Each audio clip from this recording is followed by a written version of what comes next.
Welcome back to the Goalie Corner presented by One Stop Goaltending. I'm Coach Michael. Today we got Billy Cawthorn with us and Cody Carisi back for his third podcast in a row.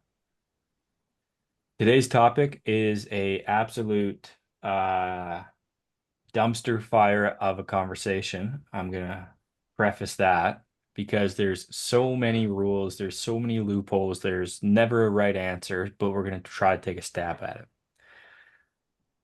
The topic of the day is, do agents help? And what's the role of the agent, right? I don't know how many people know this. Billy Cawthorn is right now working for an agency in which he was pretty excited to start because it was kind of like a peek behind the curtains of how that side of the game works. And so we're going to be relying pretty heavily on Billy to try to navigate us through this kind of conversation. Code is here for moral support.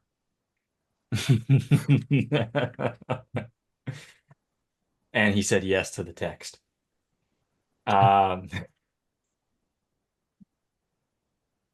you know what? I'm going to throw Cody right under the bus right now with the first question, and then we'll have Billy try and navigate it. Okay. Okay. So put your thinking cap on here, Cody. To start off, can you explain to our listeners what exactly, in your opinion and your understanding, the role of a player agent entails or is specifically to goalies? Well, what I would think an agent is someone that kind of guides you to a place to play, as in, like, I'm from Manitoba. I don't have a team to play once I'm in my junior year. I don't have anywhere to go. So you have an agent who's going to call up the GM of whatever team, say, "Hey, I have this goalie. He's really good. Here's his stats. Here's his information." Tries to get you onto that team. So I feel like an agent, advisor, whatever, tries to get you onto a team and kind of like paves your way and helps you to get onto some teams. I don't hate that answer. That kind of actually made a light switch go off for me and watch Billy tell both of us that we're completely wrong. I think there's two major different roles with agents and advisors, right? Billy, we're gonna ask you shortly here, what's the actual difference between an advisor and an agent? But when you're younger, right, in juniors, I think their main role is to help you navigate getting onto teams or getting tryouts, getting opportunities, right? And I think what is really evident is you can, like, Cody Creasy could be calling those general managers, could be calling those coaches and whatnot, and cold calling and introducing yourself. Or you can have this other person who hopefully has a really good reputation. So when they call, they're like, hey, I got a goalie. They already know this goalie's worth it, right? I think that's a big aspect is the reputation. Is that person actually known in the world, in the industry, right? Mhm. And has a good reputation of moving goalies and or players on to the next level. The second aspect of the agent is when you start making money, right? Obviously, contract negotiations, which none of us have to deal with until we're realistically in our 20s or out of school. Or if you're unreal at hockey, this topic probably isn't even for you because you already have an agent and they probably approached you. Um, but when you start making money, contract negotiations, obviously, to get the most out of the team that you can, as well as endorsement deals, right? With Gatorade, car companies, whatever, right? Maximizing potential income on your name, right? That's my logic, at least, right? So it goes less of finding opportunities, more on managing you as a business. Billy Cawthorn, your turn to answer this question. What is or are the roles of player agents or advisors specifically for goalies? First thing I'll say to just make things easier for you. Okay. An agent is like a guy that deals with professional athletes, and they're going to pursue you, you know, in your Western League draft year, your OHL, you know, maybe you want to go to the NCAA route, and that's okay too, but you're a high end, you know, prospect at 15, 16 years old. They're going to pursue you because they want to work with you. They want you to be a part of their company. And, you know, I believe that once you get to that point of, you know, the National Hockey League, even deciding what college you're going to or something like that, just having that support system is huge. And so, you know, an agent can really, Cody was talking more about what an advisor does as far as calling up teams and doing that, whereas an agent is more helping you guide what decision is going to be best for your career. Especially with these guys in the NHL. They like, I don't know if Drew Doughty still doesn't have an agent, but there was a time in his career where he didn't for a long time, because he's Drew Doughty. He can sign somewhere where he wants. He doesn't need someone, you know. Maybe he has a financial advisor that helps him financially a little bit. That's a big thing that agents do as well, is they, you know, help with financial planning, estate planning, stuff like that when you're a professional athlete, to make sure that you don't go off the rails. There's a great podcast called Agent Provocateur. Alan Walsh of Octagon Hockey runs that podcast, and he can talk to you all about agents, and it's very informational. So that's kind of the agent side of things. You know, again, what you said, Michael, endorsements, promoting you, and, you know, basically making sure that your name is at the, you know, on the hot seat for teams all the time, and then making sure you're happy as well. And again, this is the agent side. Say you're playing in the Western League, you're playing on the fourth line, you're hating it, everything sucks. As a goalie, let's talk about goalies. You're backing up, or maybe you're the third string. You need to find yourself a better spot.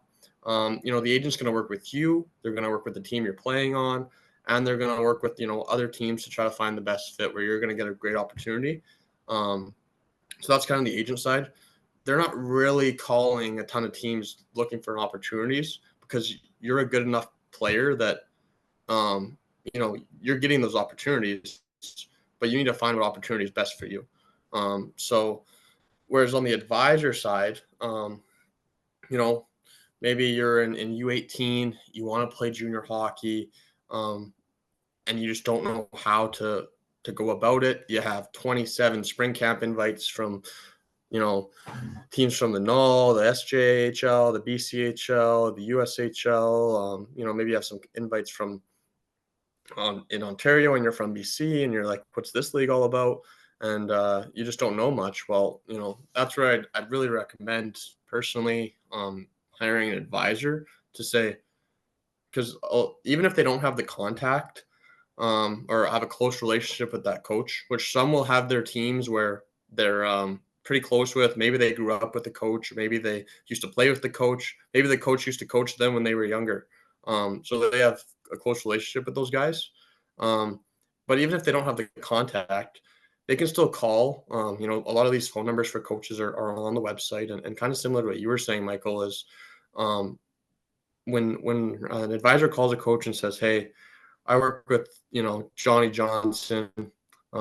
That coach I also work, you know, with maybe this player within the league, etc.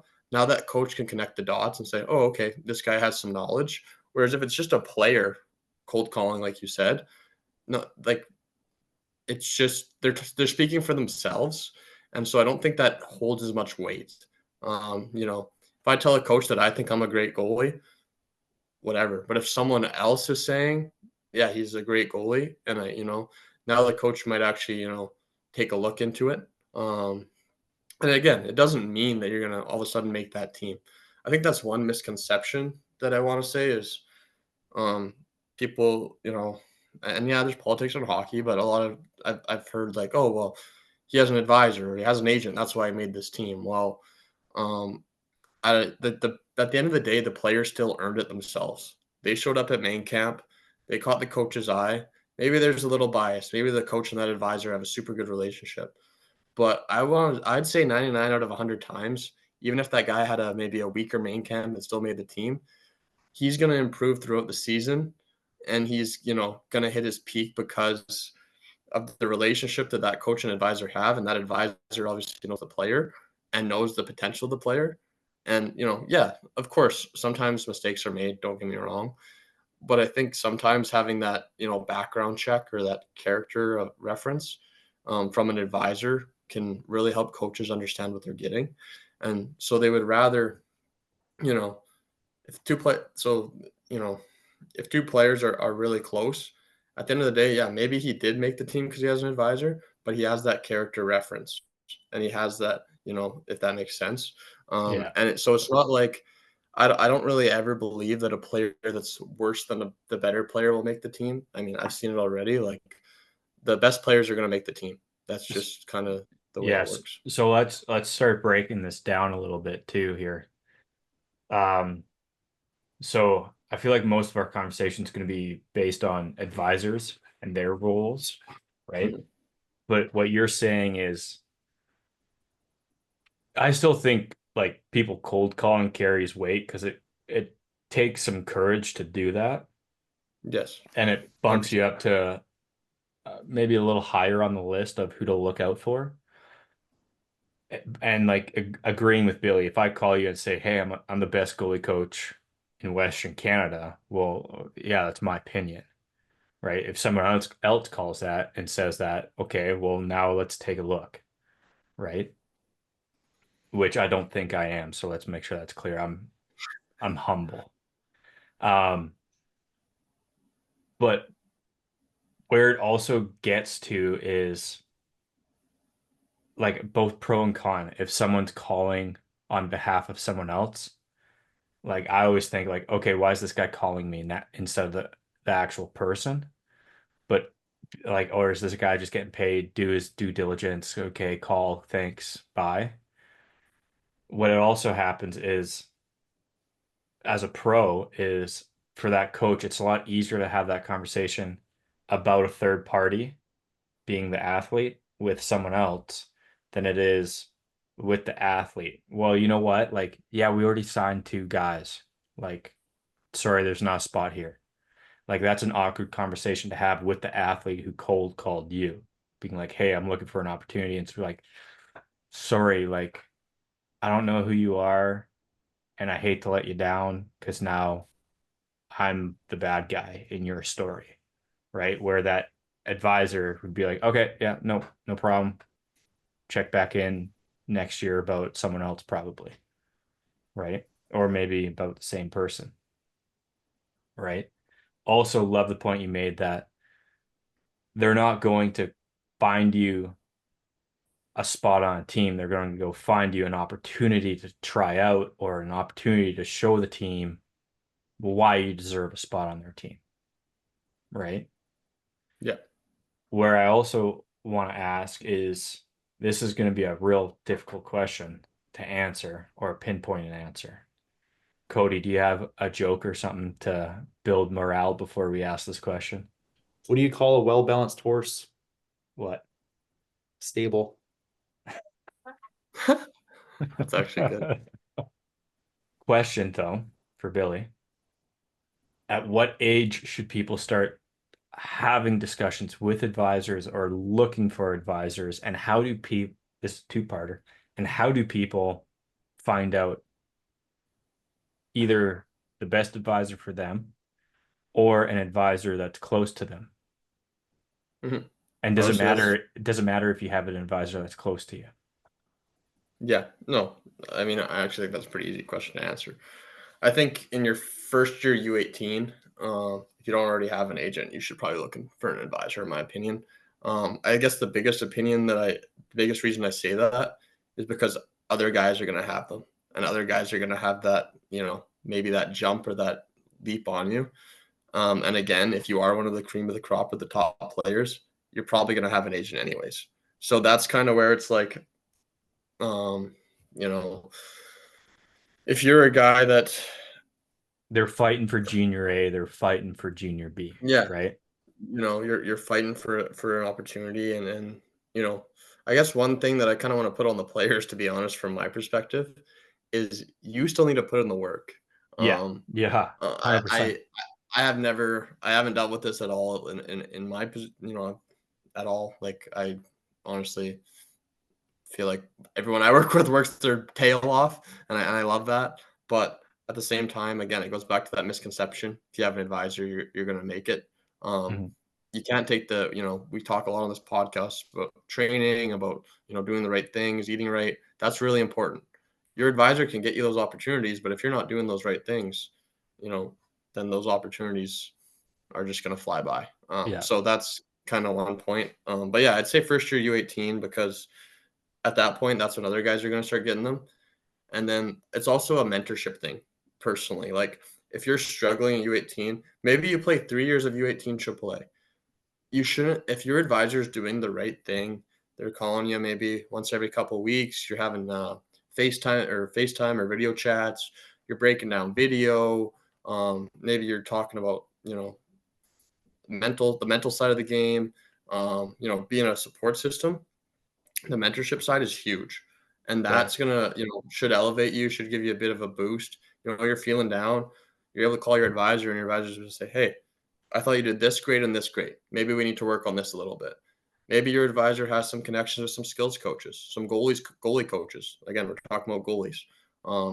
So if they have that, then they can connect you to some goalie coaches, and that can help you get better and improve. So I think that's a huge piece. Is like it's not just about Is that common to have advisors that like do that?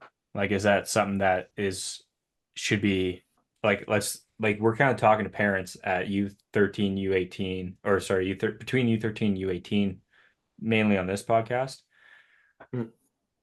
Is that something that they should like ask people when they're doing like interviews of finding an advisor? Like, hey, what is it that Yeah, you do besides making cold calls? Because for me, I just thought they made cold calls, yeah, right? that is something they should they should ask you know a lot of questions about the mentorship side of things, the development side of things. Our group, we run summer skates as well, so like guys can come out to skate. So like I think those are big things that should be helping the player or the goalie, whoever it Hmm. is. Hmm. Um, and then as far as I think the other question you asked was I said lots age of range and how do you oh, find people? how to find one, and yeah, it doesn't Yeah. matter if it's close. I just say do your Google research. Look up, hockey agents or hockey advisors or advisor groups, and there'll be a lot coming come through on Google, and the way Google works nowadays, it's pretty location specific usually. But I would also say that, in my opinion, location doesn't really matter. Um, unless it come What about unless those like summer camps that you were talking about well, that your that's what I was company just saying. does? Okay, Yeah, sorry. that's what I was saying. Unless you're really all in on, okay, we want to do this for the development side of things, for the mentorship side of things.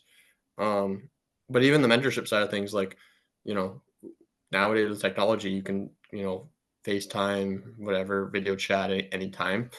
Also, like, um, depending on, the company, some companies will like fly guys in for like a 1 or 2 week development camp.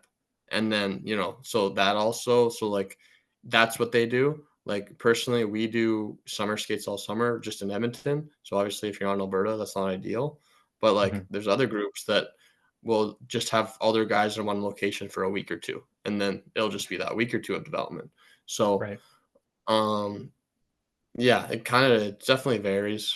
I would say you need to do your research on what you're looking for. But the reason I say that it doesn't matter is because you want someone that's able to pick up the phone at, obviously maybe they're sleeping at midnight, but if they wake up at 7, that they should answer you, and they Yeah. shouldn't be upset if you text them um, whenever you text them. And are they going to answer you right away? Within every 10 minutes? Maybe not. There's lots. They're dealing with other things, and then you throw I'd in say within family. 24 hours, maybe Yeah, 48 24 hours. hours, I'd even say 48 hours in some cases, but if it's 48 hours, I hope they have like a good Response. response or instead of answering, maybe they looked right into it and then they kind of took a day or two to figure out what answer to come back with you with or what they found out. Right. But that'd be a big reason because you might have someone that's 30 minutes away, but maybe they never answer your calls or your texts, or then Yeah. is that really beneficial? Yeah. So what it's kind of sounding like is you're like correct me if I'm wrong, but you're hiring someone, right? How do they get paid? Like an upfront fee? Yeah, I mean, there's lots of groups that do it differently. Sometimes it's upfront. Sometimes you can spread it out across a few months. Um, just Okay. depends on the Who? group. Okay. Um, do There's you different, want like some groups do different packages too. I want to say, like some groups might just do like 6 months. Like maybe you're struggling to find a place to play, and it's like the summertime, or right, maybe you have a guy for a year.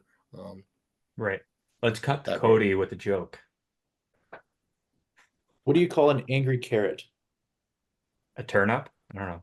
A steamed veggie. That's not bad, actually. That's not bad. Um, thanks, Cody. Yep. Do you want to go with a guy like an agent or an advisor that has 10 goalies or someone who has one or two goalies? Ideally. There's so Um, much gray area, and I know that. But what do you yeah, think? What do you think is the most ideal? I don't think it matters personally. If the guy's doing his job right and he has 10 goalies, there should be 10 spots available. So somewhere. But if like say he only has two goalies, so now let's take those 8 goalies out of the occasion. Those 8 goalies are probably with a different advisor agent anyway, and also looking for spots. So, but what if they're those 8 goalies? Maybe you decide, right? You're like, um, maybe you go with the guy with two because they only have 2 goalies, but the guy doesn't, really do much or doesn't have a ton of connections or isn't like willing to go out of his comfort zone and call people he doesn't know. I think that's a huge part of it. Right. So like Are there just because he has two advisors that goalies, are like are there advisors that are like only goalie specific or only defenseman specific or only forward specific? I know there's there is agents one like that, but are there there, advisors? there is one group. And yeah, I would say even like the one agency that I think of is Alpha Hockey. They do like Net 360. So I'd say they're like pretty goalie specific, but they also work with players too. Right. There is an advising group I know out of Saskatoon called Post to Post. They're goalie specific. They're fairly new, but I also, I think down the road, I could see them definitely getting into the player market. Right. Um, so I think being a certain position specific is definitely like it definitely is, but usually they still work with one or two goalies or one or two defensemen or whatever that looks like. Right.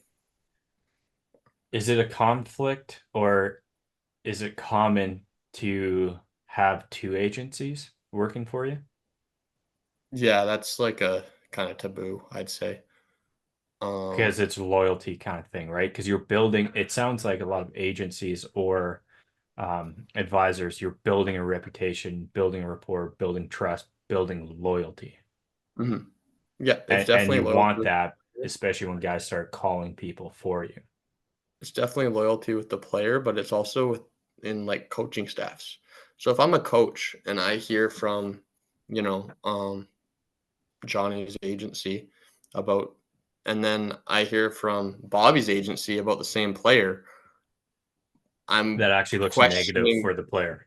Yeah, like it's like, what's the player's integrity like? What's the player's honesty like? Um, Interesting. that's that's kind of one thing that I would say. Um, and I've heard coaches talk about that before. So it's Cody, you got a joke for us? What do you call a pile of cats?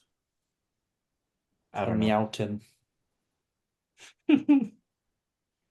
Is there anything else that we should touch on about agencies, advisors?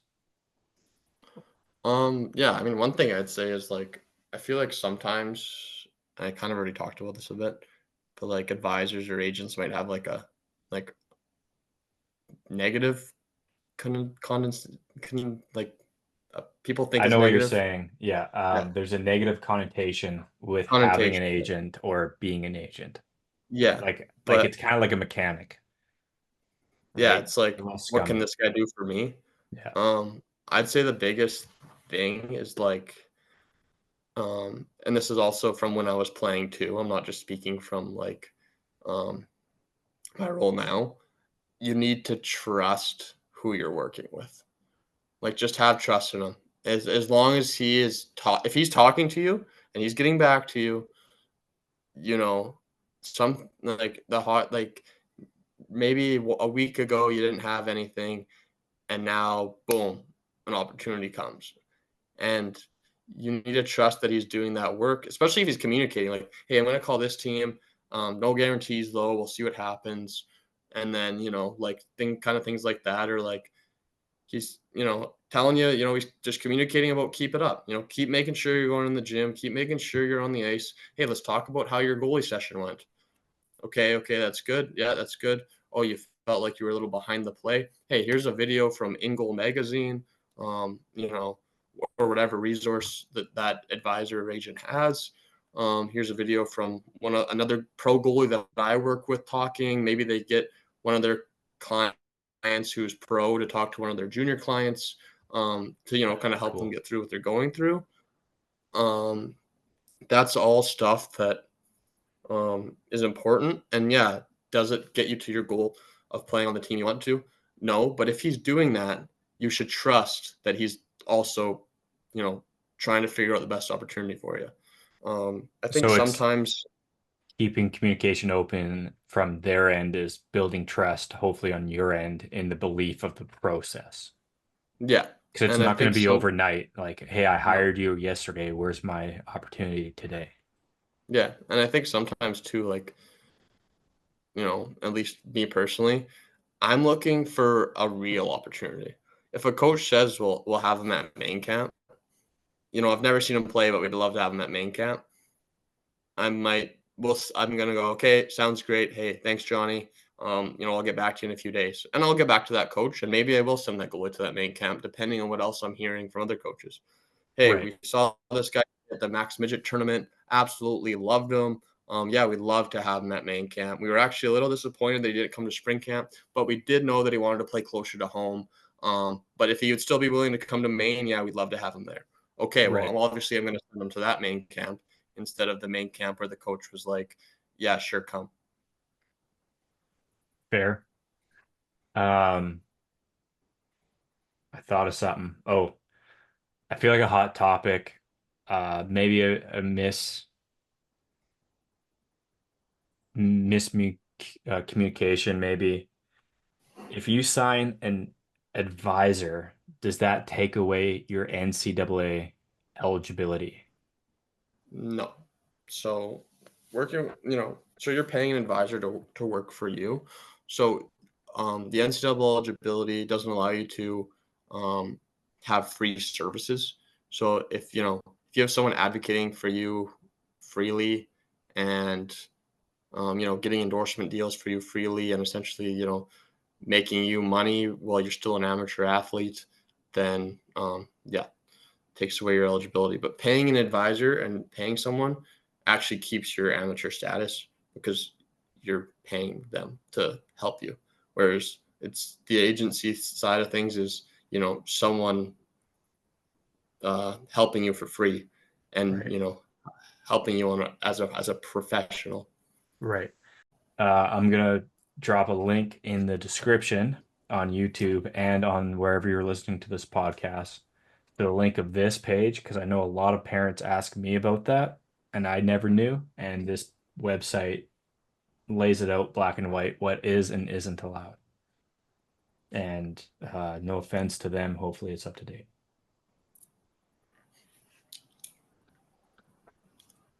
Cody, you got a joke? What happens when a snowman throws a tantrum? A He has a meltdown? melt. Nice. Got ya, got ya.